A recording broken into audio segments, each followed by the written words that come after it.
In the previous episode, we listened to chapters 1 to 10. Next will be chapters 11 to 20.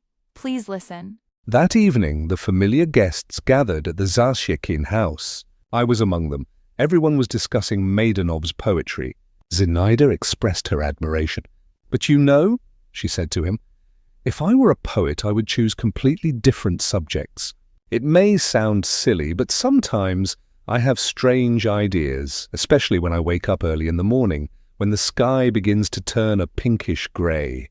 I would, for example—" "You won't laugh at me, will you?" No. We all cried out at once. I would describe, she continued, folding her arms and looking away. A quiet river at night, with a beautiful boat on it, carrying a group of young maidens. The moon is shining brightly. The maidens are dressed all in white wreaths on their heads, and they are singing together, you know, something like a hymn. I know. Go on, Meidanov murmured dreamily, trying to look important. Suddenly from the shore come shouts, laughter, the sound of drums and the light of torches. It's a band of bacchantes yelling and dancing to wild music. The poet can paint the whole picture as he likes. All I need are the flaming torches, the smoke rising high, and beneath the dark garlands, the bright eyes of the bacchantes. Don't forget the tiger skin robes, the tall golden cups. Lots of gold. Gold where exactly? Asked Meidanov, stroking his glossy black hair, his nostrils flaring. Where? On their shoulders, on their arms, their legs, everywhere. They say that women of old wore gold rings around their ankles. The bacchantes call out to the maidens. They stop singing. They can't go on. They can't move. The river carries their boat to the shore. Suddenly one girl slowly stands up. You must describe that part skillfully, how she appears gradually under the moonlight, how the other girls grow frightened. She steps onto the side of the boat, the bacchantes surround her, and then they snatch her away, vanishing into the thick darkness. And here you must add, smoke like clouds and utter confusion. Nothing remains but the piercing cries, and her wreath left behind on the shore. Zinaida stopped speaking. Oh, she's in love, I thought once again. And that's all? Meidanov asked. Yes, that's all. Not enough for a poem, he said solemnly, but I'll use the idea for a short piece. In the romantic style, Malevsky inquired. Of course, in the romantic style, Byron. I think Hugo surpasses Byron, the young count said indifferently. His poems are better. Hugo is a leading author, Meidanov replied. And as my friend Tonkoshev says in his Spanish story, El Trovador. Ah, is that the book with the upside-down question marks? Zinaida interjected, yes, that's the custom in Spanish. I was going to say that Tonkoshev. Now, you're about to start arguing about classicism and romanticism again, Zinaida interrupted once more. Let's play something instead. Forfeits? Lushin suggested. No, forfeits are boring. Let's play comparisons. Zinaida had invented this game. Someone names an object, and everyone tries to come up with a comparison. The one with the best answer wins. She walked over to the window. The sun had just set. Red clouds floated high above. What do those clouds look like? Zinaida asked. And without waiting for our replies, she said, I think they look like the deep purple sails of Cleopatra's ship as she sails to meet Antony. Do you remember Meidanov? You told me about it not long ago. All of us, like Polonius in Hamlet, agreed that they looked nothing like sails, but no one could come up with a better comparison. And how old was Antony then? Zinaida wondered. Of course he was young, said Malevsky. Yes, a young man, Meidanov added. Excuse me, Lushin said loudly. He was over 40. Over 40, Zinaida repeated, glancing quickly at Lushin. Before long, I went home. She's in love, my lips whispered unconsciously. But with whom? Day after day went by. Zinaida grew stranger, more incomprehensible with each passing moment. One day when I stopped by her house, she was sitting in a wicker chair, her head resting on the edge of the table. She looked up. Her face was wet with tears. Ah, my little brother, she said with a cruel smile. Come here. I went closer. She placed her hand on my head, then suddenly seized a lock of my hair and pulled it hard. "It hurts," I finally said. "Ah, it hurts, does it? And you think I don't feel pain?" She replied. "Ah," she cried out, seeing that she had torn out a tuft of my hair. "I've done something awful." Poor little Volodya. Carefully, she smoothed the lock of hair, twirled it around her finger, and rolled it into a little ring. "I'll keep this lock in my locket, wear it on my neck," she said, her eyes still full of tears. "Perhaps that will bring you a little comfort. And now goodbye." I returned home to an unpleasant scene. My mother was making a great commotion, scolding my father for something, and as usual my father maintained his polite, cold silence and soon left. I didn't know what my mother had said, nor did I really care to find out. I only remember that when the quarrel ended, she called me into her room, deeply upset, and reproached me for my frequent visits to the princess, who, according to her, was une femme capable de tout. I kissed my mother's hand. I always did that when I wished to end a conversation, and went to my own room. Zinaida's tears had shaken me. I didn't know what to think.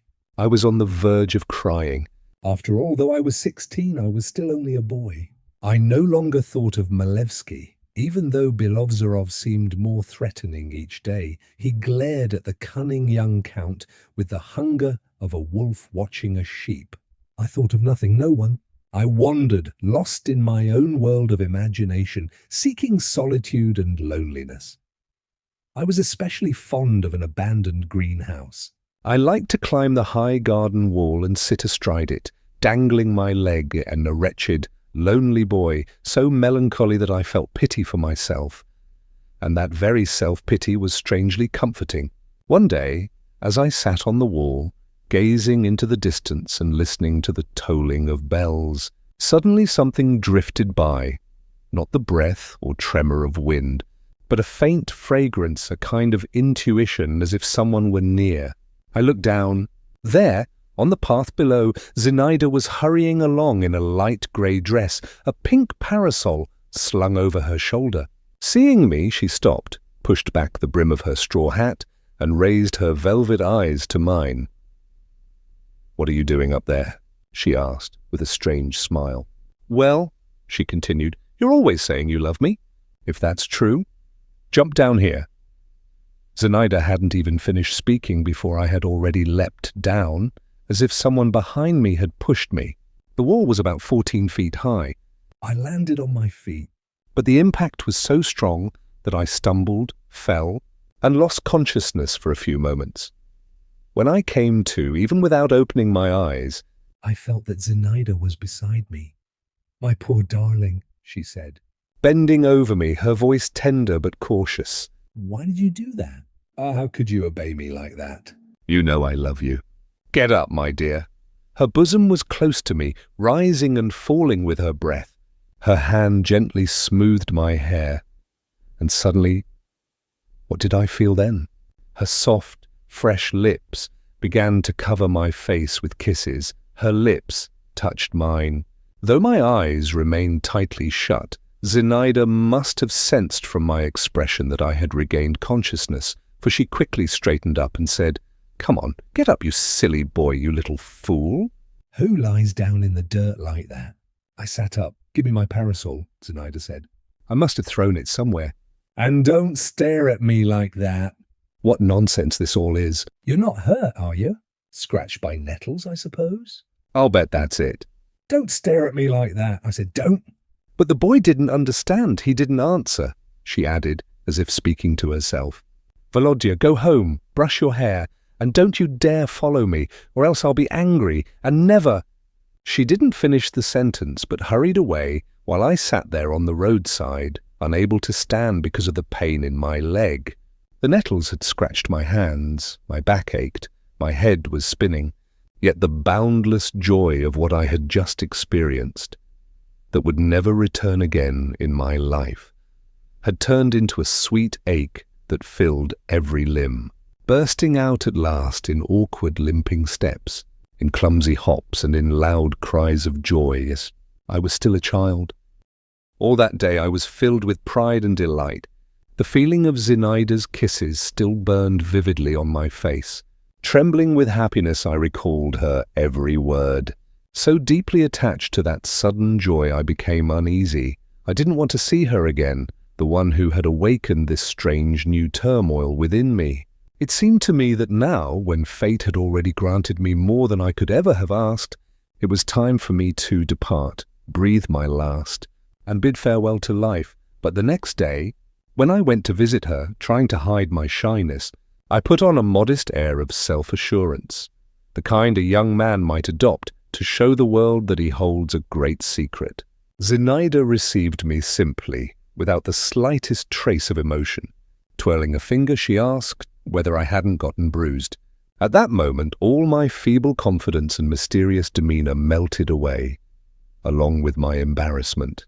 Of course, I had not been expecting anything extraordinary, but her calm indifference struck me like a bucket of cold water thrown in my face. I suddenly realized that in her eyes, I was nothing more than a boy, a poor, miserable boy. Zinaida paced up and down the room. Each time our eyes met, she smiled, but I could see that her thoughts were far away. Should I bring up what happened yesterday? I wondered. Ask her where she was hurrying off to, Mom. Find out the truth once and for all. But then I gave up in despair, waved my hand and sank into a corner chair. I felt relieved when Byelovzorov came in.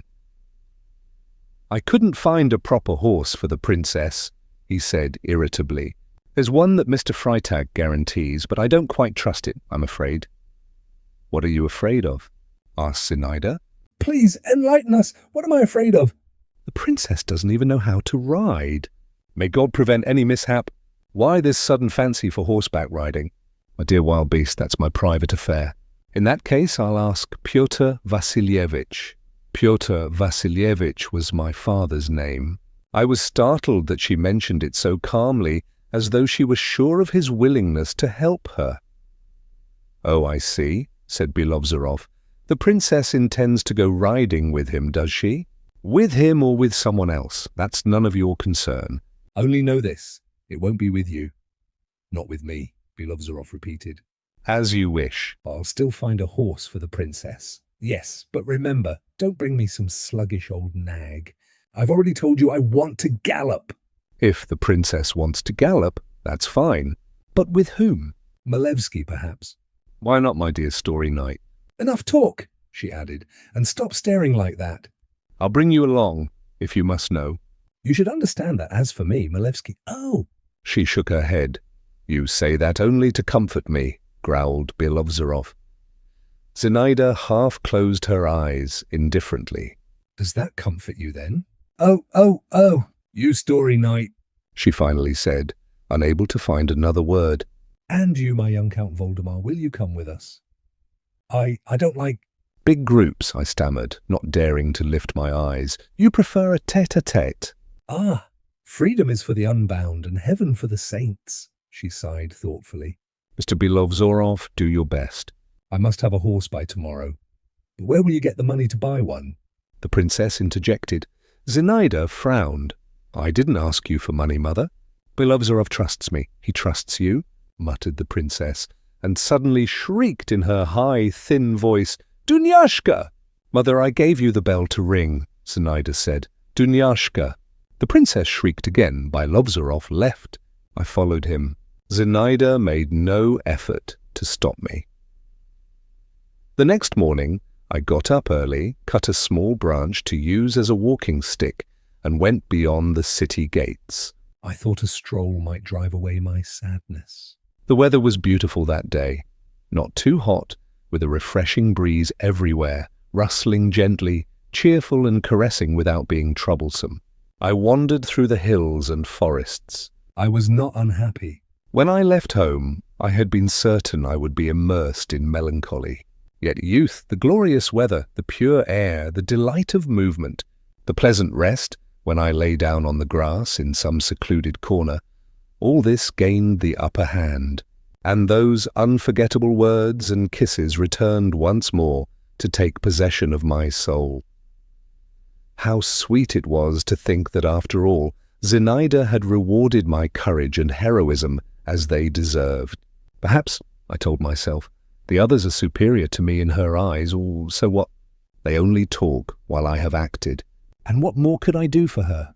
My imagination took flight. I began to picture myself rescuing her from the hands of an enemy, blood flowing from my wounds, gallantly saving her from captivity and then dying at her feet. I recalled a picture hanging in our drawing room, Malevsky bearing Matilda in his arms. But at that very moment, I was distracted by a speckled woodpecker busily tapping away high above me, darting now to the right, now to the left, behind a slender birch branch, like a musician behind his great violoncello. Then I began to sing Not the White Snows, and after that another popular song of the time, I Await Thee, when the wanton zephyr. Then I recited aloud the dialogue between Yermak and the stars from Khomyakov's tragedy. Carried away by emotion, I tried to compose a verse, but the only line that came to me was, "Oh, Zinaida, Zinaida," which I used to end each stanza. Apart from that, not a single word more could I invent. By then it was nearly dinner time. I went down into the valley. A narrow, sandy path wound its way toward the town. I strolled slowly along. Then the sound of horses' hooves thundered behind me. Instinctively I stopped, looked around, and took off my hat.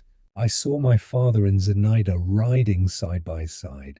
My father was saying something to her, leaning slightly forward, his hand resting on the horse's neck, smiling. Zinaida was listening in silence, her eyes cast down, her lips pressed together. At first, there were only the two of them. But in a moment, Byelovzorov came into view at a bend in the open wood, wearing his cavalry uniform and cloak, astride a black horse flecked with foam. The spirited animal tossed its head, neighed, and reared, while the rider struggled to control it, spurring it on. I stood at the roadside. My father pulled on the reins sharply, drew a little apart from Zinaida. She slowly raised her eyes to him, and then both galloped away together. Byelovzorov followed close behind, his sword clinking at his side. Father was as red as a boiled lobster, I recalled. And she, why was she so pale? After riding all morning, why was she still so pale? I quickened my pace and reached home, just in time for dinner. My father, sitting next to my mother, had changed clothes and bathed. He was reading aloud from the Journal des Débats in his musical voice, but my mother was listening absently, and when she saw me, she asked where I'd been all day. She said she disliked this wandering about heaven knows where, and with whom. I was about to answer, but I only went for a walk alone, when, glancing at my father, for some reason I could not explain, I fell silent. In the days that followed, I hardly saw Zinaida. She had fallen ill. Yet this did not spare her from the constant visits of acquaintances who, as they claimed, came out of concern, everyone, that is, except for Meidanov, who was moping in gloom, regretting the lost chance to display his enthusiasm. Byelovzorov sat sulking in a corner, his face flushed and sullen, his collar buttoned up to his throat. On the angular face of Malevsky there flickered a malicious smile. Of late, Zinaida had shown him nothing but disdain, so he had turned his attentions to serving the princess instead, dutifully accompanying her in a hired carriage to the residence of the general governor. Yet that visit proved unsuccessful, indeed, rather unpleasant for Malevsky, for someone had brought up his past scandals with officials from the Department of Public Works, and he had to plead youth and inexperience in his defense. Lushin came to visit twice a day, though he never stayed long. Ever since our serious conversation, I had felt a mix of awe and a strange attraction toward him. One day, while walking with me in the Neskuchny gardens, cheerful and kind as ever, he was explaining the different kinds of plants and flowers, when suddenly, apropos of nothing, he struck his forehead with his hand and exclaimed, "And I, fool that I am, thought she was only playing coquette." Clearly, for some people, self-sacrifice is the sweetest happiness. "What do you mean?" I asked. "I mean nothing at all," Lushin replied curtly. Zinaida avoided me, and I could not help but see that my presence caused her distress. She shunned me unwillingly. How bitter that was, how it broke my heart. Unable to do otherwise, I kept out of her way, watching her only from a distance. And even that was hard. As before, something mysterious was taking place. Her face had changed, she herself had changed completely. One quiet, warm evening I was struck by this transformation. I sat on a low bench beneath the thick green canopy of an elder bush, a secret spot I loved, from which one could see Zinaida's window. Above me, a small bird fluttered restlessly among the shadowy leaves. The grey cat stretched and prowled lazily nearby. The first beetles of the season buzzed and droned. The air was clear, though the light was fading. I sat there, gazing up at the window, waiting. The window opened. Zinaida appeared in the frame. She was dressed in white, her figure, her face, her bare shoulders and arms all pale and delicate. She stood motionless for a long time, looking straight ahead, her brows drawn together. I had never seen that expression before. Then she clenched her hands, pressed them to her lips, to her forehead, suddenly tore at a lock of her hair, threw it away, nodded resolutely again, and slammed the window shut. 3 days later, in the garden, I met her. I turned aside, but she stopped me. "Give me your hand, my dear," she said, as tenderly as ever. "It's been so long since we've talked together." I stole a glance at her.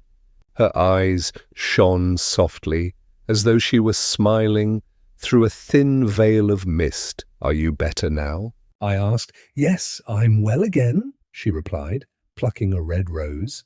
"Still a little weak, but I'll soon get over it." "And will you be as you were before?" I asked. Zinaida raised the flower to her face, and I imagined rosy reflections falling on her cheeks. "Why do you say that?" "Am I so changed?" she asked gently. "Yes, very much so," I muttered. "I have been cold toward you, I know," Zinaida began. "But don't let it trouble you." I couldn't help it. "But really, why talk about that?" "I know why. It's because you don't want me to love you." I burst out, unable to restrain myself. "That's not it." "You may still love me, but in another way." "In what way?" "Let us be good friends, shall we?" Zinaida said, offering me the rose to smell its fragrance. "Listen, you know I'm much older than you. I could be your aunt, really." "Well, perhaps not quite your aunt, but your elder sister at least." "And you think I'm just a child?" I interrupted. "Yes, that's true. But a dear, clever, good little child whom I'm very fond of." "You know what? From now on, I appoint you my page. Don't forget, a page must always stay close to his lady. Here, this will be your badge of office," she said, pinning the flower to my coat. "Your token of honor." "You once gave me another kind of token," I stammered. "Ah," she said with a sidelong glance. "So you remember that, do you?" "Very well then, I'm ready." And she bent down and placed a pure, gentle kiss upon my forehead. I watched her as she turned away, saying, "Page, follow me," and went into the house. I followed, dazed. Can it be, I thought, that this calm, wise young lady is the same Zinaida I once knew? Then I pictured a more graceful, more dignified figure, more enchanting than ever, and, Lord have mercy on me, a new burning love was already blazing in my heart once more. After dinner, the familiar group gathered again at her house, and she received them. Just like that first unforgettable evening, everyone was present. Even Malevsky hobbled in. This time Meidanov arrived earliest, bringing with him some newly composed poems. The penalty game continued, but without the malicious pranks, clever jokes, and lively uproar. The gypsy-like spirit was gone. Zinaida ran the game in a different style. I sat next to her in the role of a page. One of her suggestions was that the loser of the penalty game had to recount a dream, but this too failed. The dreams told were either uninteresting — Byelovzorov dreamt of feeding carp to his horse, with the horse's head made of wood — or unnatural, lacking authenticity. Meidanov entertained us with a trivial love story, complete with morning, angels singing, talking flowers, and celestial music. Zinaida would not let him finish. If we are to practice writing, she said, everyone make up a story. No more pretending. Once again, Byelovzorov was the first. The cavalryman, embarrassed, exclaimed, I can't invent a story at all. Nonsense, Zinaida said. Imagine you have a family and tell us how you would treat your wife. Would you imprison her? Yes, I would imprison her. And would you always stay by her side? Yes, of course I would stay by her side. Very well. But what if she grew bored and betrayed you? I would kill her. And if she ran away, I would catch her and kill her. The same thing. Oh, for example, if I were your wife, would you do that? A minute passed, then Byelovzorov said, Then I would commit suicide. Your story is brief, Zinaida laughed. Next was Zinaida herself. She looked around the room thoughtfully. Now, friends, she finally began, here's what I imagine. Picture a magnificent castle, a summer night, and a grand ball called by the Queen. Everything extravagant, silver and gold, jewels, diamonds, silks, brocades, crystal, lanterns, and fragrances. The princess likes extravagance, Lushin interjected. All luxuries are beautiful, she replied. I like beauty. More than nobility? He asked. That's too profound, I don't know. Don't interrupt me. So the ball is magnificent. Guests are many, all young, handsome, and devoted to the Queen. No women among the guests? Malevsky asked. No. Or let's see. Yes, a few women. All women are ugly? No, they are charming. But all the male guests love only the Queen. She is tall, elegant, graceful. She wears a golden crown upon her black hair. I looked at Zinaida, and for a moment she seemed nobler than anyone. Her intelligence radiant, her willow-shaped brows giving me the immediate thought, she is the Queen herself. They surround her, Zinaida continued, competing to offer praise. So she likes flattery, Malevsky said mischievously. Is the Queen married? I haven't decided. No, why should she need a husband? Just asking, Malevsky agreed. Why should she have a husband? Silence! Meidanov shouted, very poorly, in French. Merci, Zinaida said to him.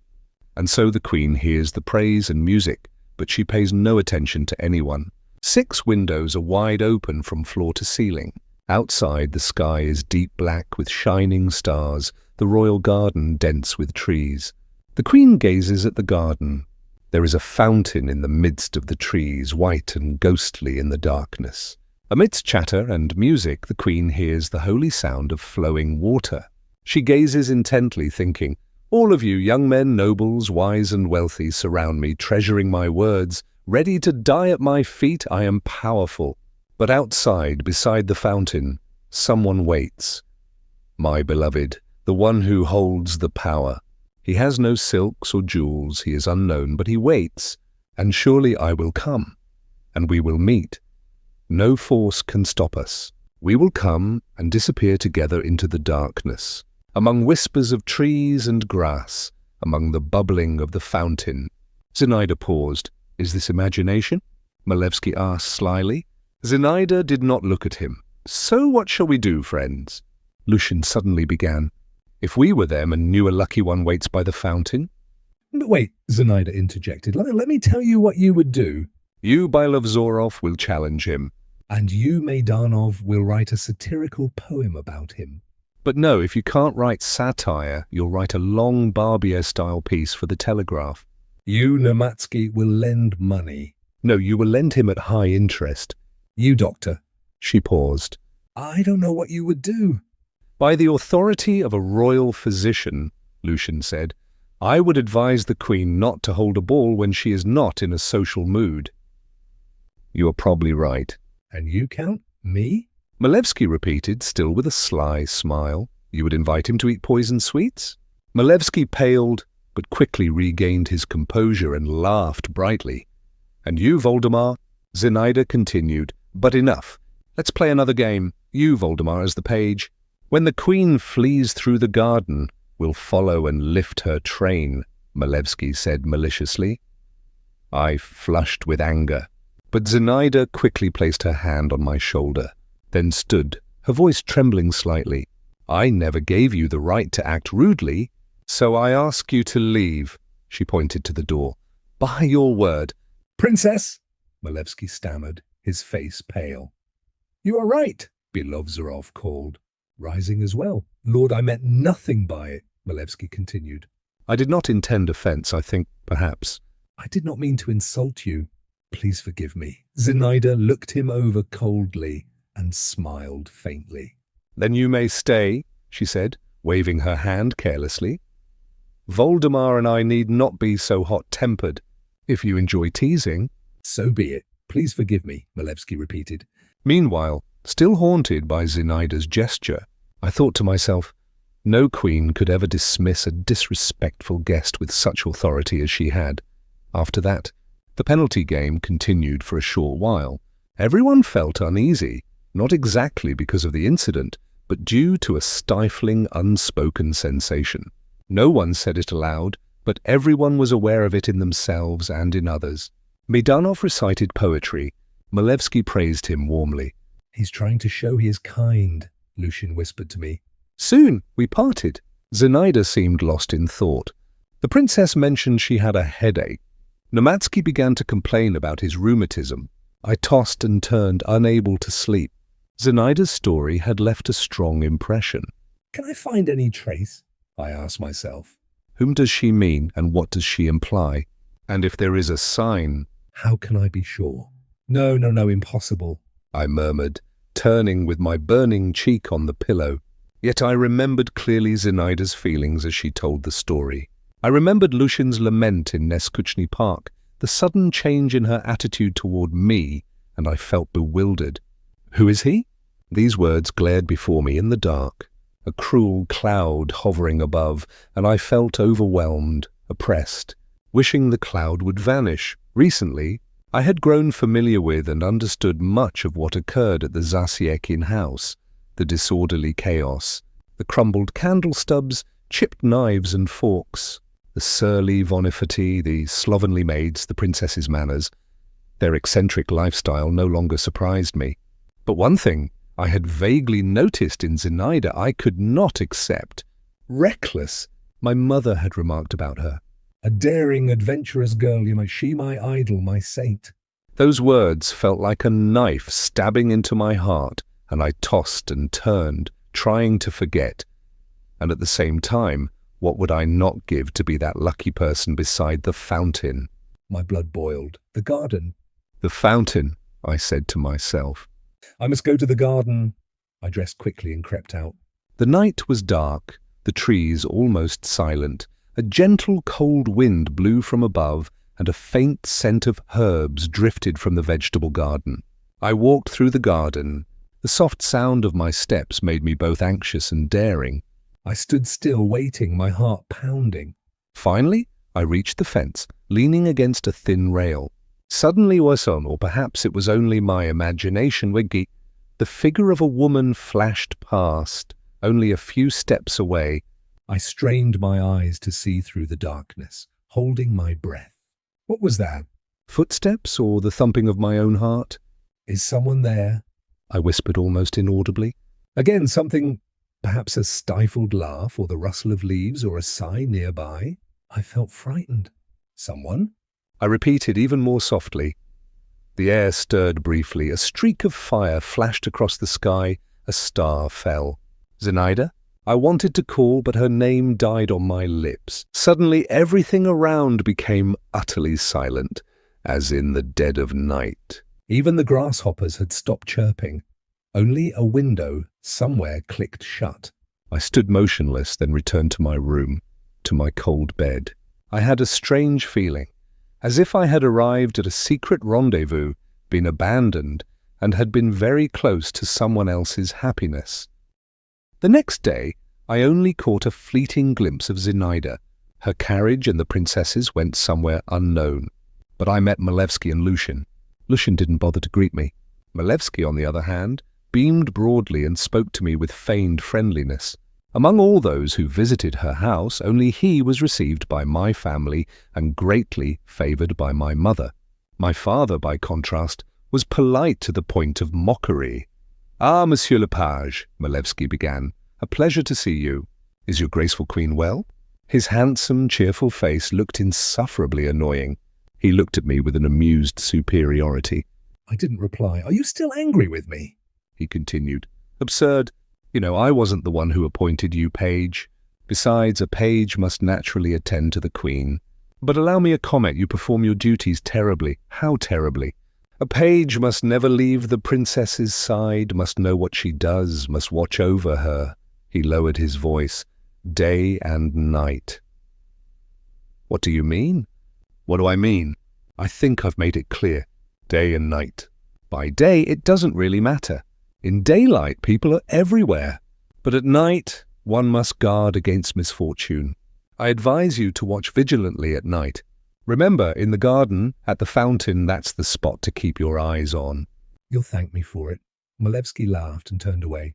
Perhaps he was only jesting.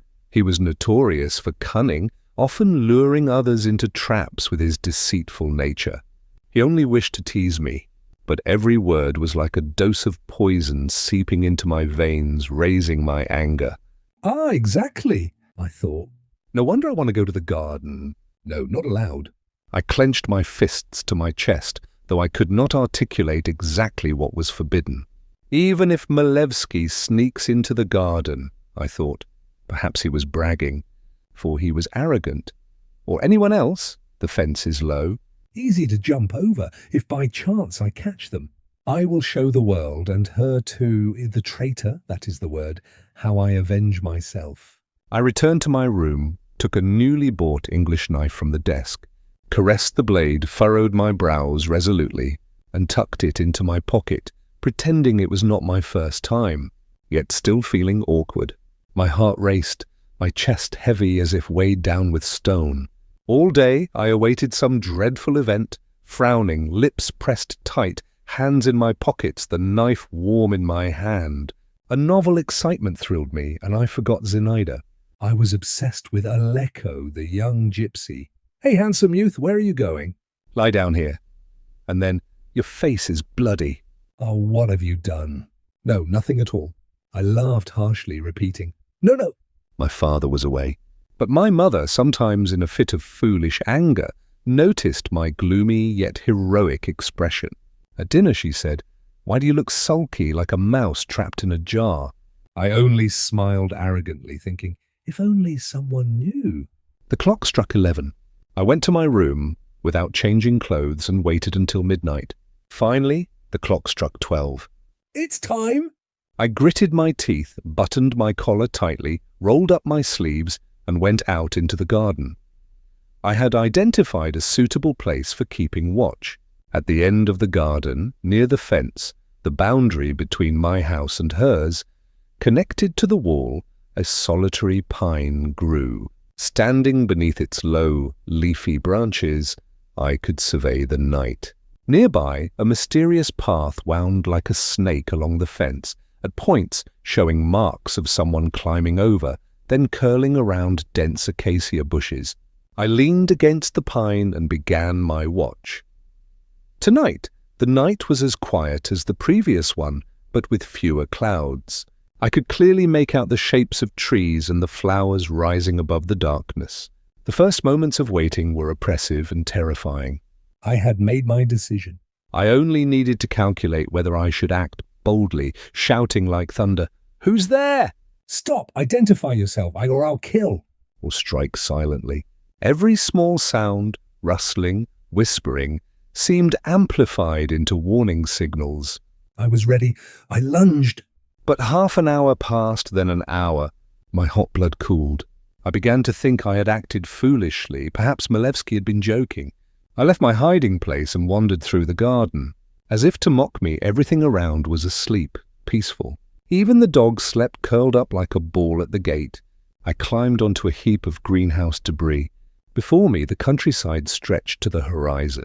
I recalled my previous encounter with Zinaida and dreamed. I began to dream. I imagined the creak of a door opening, the crack of a branch. 2 steps and I was on the ground, standing perfectly still, alarmed. Footsteps, quick, light, cautious, approaching me distinctly. The thought finally, "He has come," arose. I fumbled, drew the knife from my pocket and aimed. A a flash of red blood before my eyes. My hair stood on end in terror and fury. The footsteps drew closer. I crouched, craned my neck. A man appeared. God, it was my father. I could recognize him immediately, though his loose black robe hid everything and his hat was pulled low over his face. My father tiptoed past. He didn't see me, though nothing concealed me. Yet I had pressed myself so close to the ground it seemed I would disappear. The jealous Othello, ready to commit murder, suddenly became a schoolboy. I was so astonished by my father's sudden appearance that at first I did not understand from which direction he had come or where he would go. I stood up straight once everything returned to calm, thinking, why is father walking in the dead of night? In my panic, I dropped the knife into the grass but didn't bother retrieving it. I felt ashamed. Soon I regained my composure. Nevertheless, on the way back I stopped by my favorite hiding spot under the sumac tree and looked up at Zinaida's window. The dim late-night light cast a pale blue hue over the small arched panes. Suddenly they changed colour. Behind them I saw clearly, very clearly, a white curtain slowly descending and stopping precisely at the sill. When I get back to my room, I couldn't help speaking aloud. What is that curtain for? For a dream, a chance? Or... A sudden strange thought took shape, so bizarre that I dared not dwell on it. The next morning, I woke with a headache. The emotions of the previous day had faded. In their place was a desolate emptiness, a sadness I had never known before, as if something inside me had died. You look like a rabbit whose brain's been half cut away. What's the matter? Lushin said. At lunch, I stole a glance. My father remained calm, my mother as irritable as ever. I waited to see if my father would offer any friendly words, as he occasionally did, but he did not bestow even the usual trivial greeting. Should I question... Zinaida, I wondered. It wouldn't change anything anyway. Between us, it's all over. I stopped by her house but said nothing, and in truth, even if I wanted to, there was no opportunity. On this holiday, the princess's son, a 12-year-old cadet, had returned from Petersburg to visit home. Zinaida immediately entrusted the boy to me. Volodya, for the first time she used my familiar name. This is my friend, also named Volodya. He's very gentle, though shy. I hope you will like him. Please take him to Neskuchny Park for a walk, and watch over him, will you? I would be grateful. He is good too, very good. She placed her hand affectionately on my shoulder. I was nearly delirious with joy. The boy's presence transformed me into a child as well. I looked at him quietly. He stared back in silence. Zinaida laughed, nudging us together. Come on, you two, hug each other. We embraced. Would you like to see my garden? I asked. Yes, he replied in a hoarse, cadet-like voice. Zinaida laughed again. For a moment I realized her face had never been so radiant. I led the boy around. In my garden was an old-style swing. I helped him onto the narrow wooden plank and began to push. He sat rigid in his heavy fabric uniform, gold-braided cords clutched in his hands, holding tightly to the swing. You should unbutton your collar to get some air, I said. It's all right, sir. We're used to it. He cleared his throat and replied. He was very much like his sister, particularly in his eyes, which reminded me of her. I enjoyed treating him kindly, yet a sharp sadness gnawed at my heart. Today, I am certainly a child, I thought, but yesterday, I found the knife I had dropped the night before. The boy asked to borrow it. We cut an old sprig of parsley, hollowed it into a flute, and began to play. Othello joined in with a cheerful whistle, but by the afternoon, that same Othello was sobbing in Zinaida's arms as she went into a corner of the garden to ask why he was so melancholy. My tears flowed so violently that she was alarmed. Are you all right, Volodya? What's the matter? She asked repeatedly. I neither answered nor stopped crying, and she was about to kiss my wet cheeks. But I turned my head away, sobbing, and said, I know everything. Why did you tease me? You didn't need my love. You are right to blame me, Volodya, Zinaida said. Infinitely blameworthy, she added, twisting her hands. My soul is vile, dark, and sinful. But now I am not playing with you. I love you. You cannot understand how or why. But you just said you know everything. How could I possibly speak? She stood facing me. With her gaze, I belonged entirely to her from head to toe. 15 minutes later, I was racing with the young cadet and her. I no longer cried. I laughed loudly, though with every laugh a few tears still slid down from my swollen eyelids. Zinaida had tied a ribbon around my neck as a mock cravat, and I shouted with delight whenever I caught her slender waist. She guided me as she wished. The next morning I woke up with a headache. The emotions of the previous day had faded. In their place was a desolate emptiness, a sadness I had never known before, as if something within me had died. You look like a rabbit whose brain has been half cut out. What's the matter? Lushin said. At lunch, I sneaked a glance. My father remained calm, my mother still irritable as ever. I waited to see if my father would speak a kind word to me, as he occasionally did. But he did not bestow even a dull greeting. Should I confront Zinaida? I wondered. In any case, nothing could change. Between us, everything is already over. I stopped by her house, but said nothing, and in truth, even if I wanted to, there was no opportunity. On this holiday, the princess's son, a 12-year-old cadet, had come from Petersburg to visit. Zinaida immediately entrusted him to me. Volodya, for the first time she called me by my familiar name. This is my new friend, also named Volodya. He's very gentle, though shy.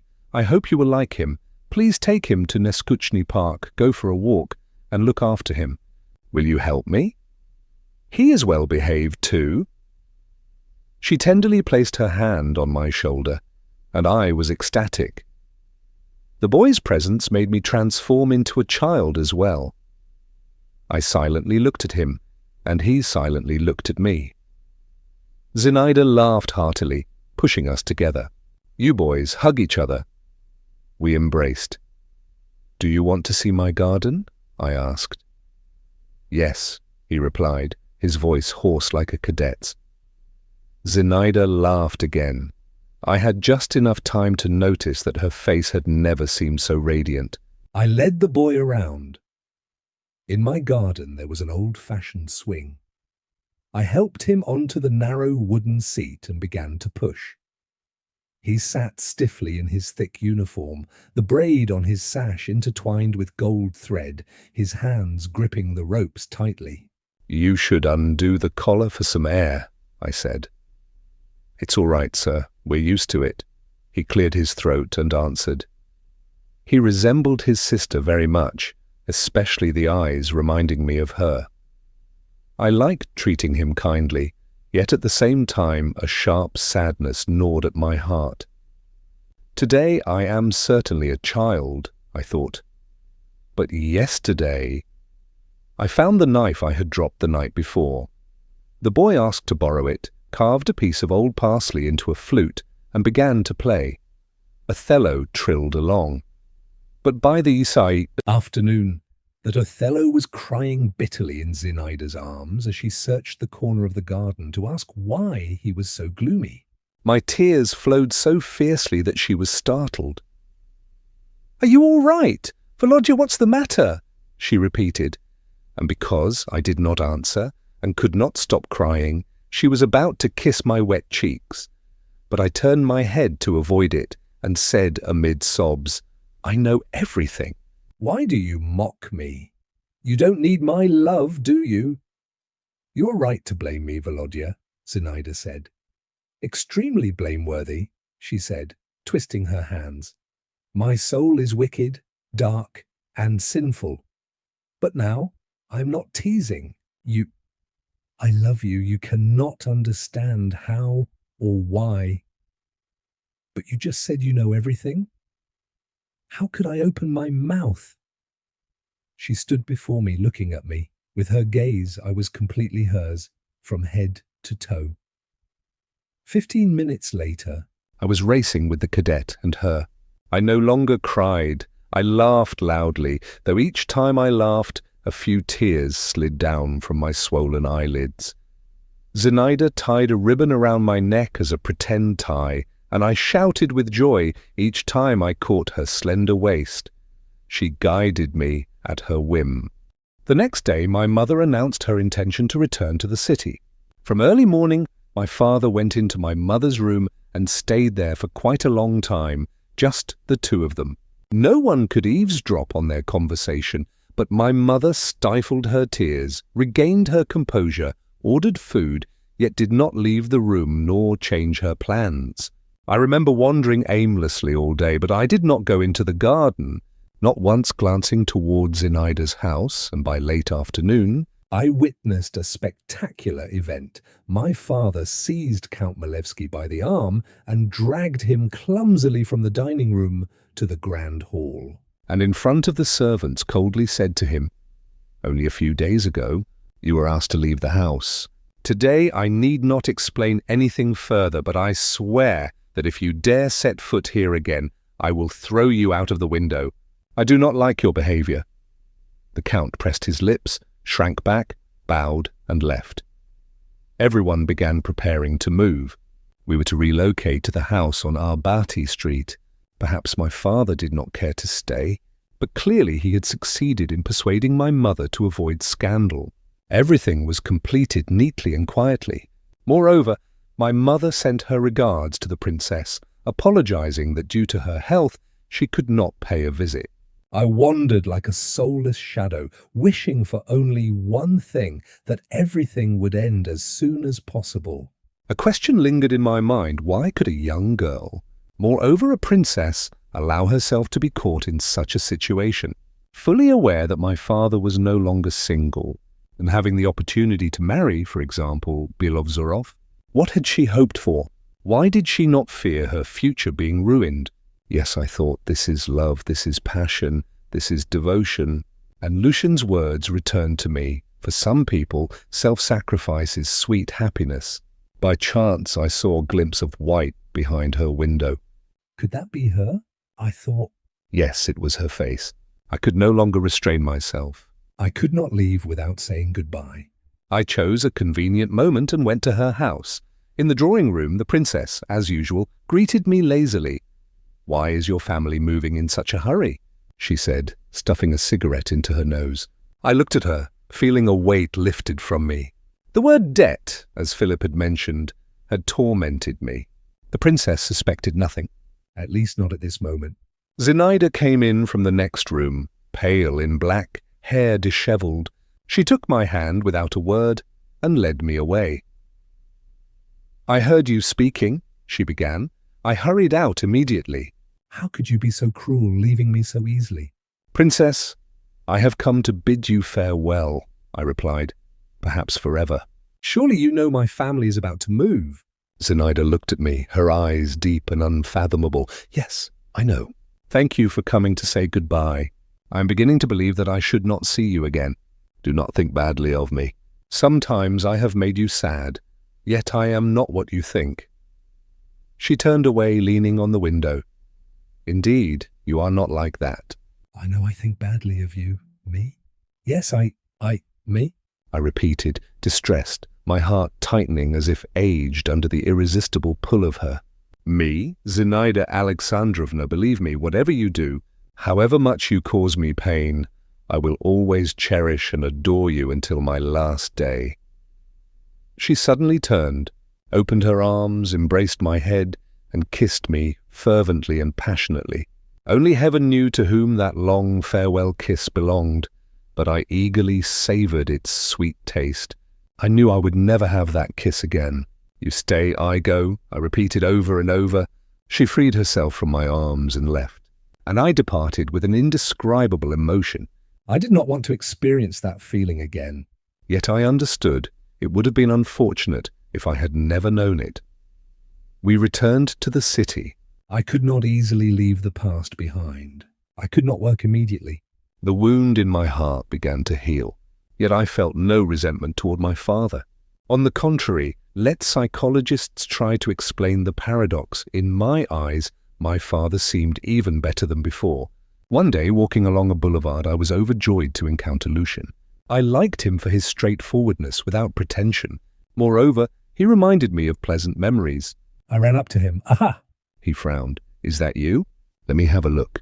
You are still pale as ever, but no longer with that vacant look in your eyes. You look like a young man now, not like a lapdog. Good. So what are you doing? Working, I sighed. I did not want to lie, but I was too ashamed to speak the truth. Never mind, Lushin said. Do not be sad.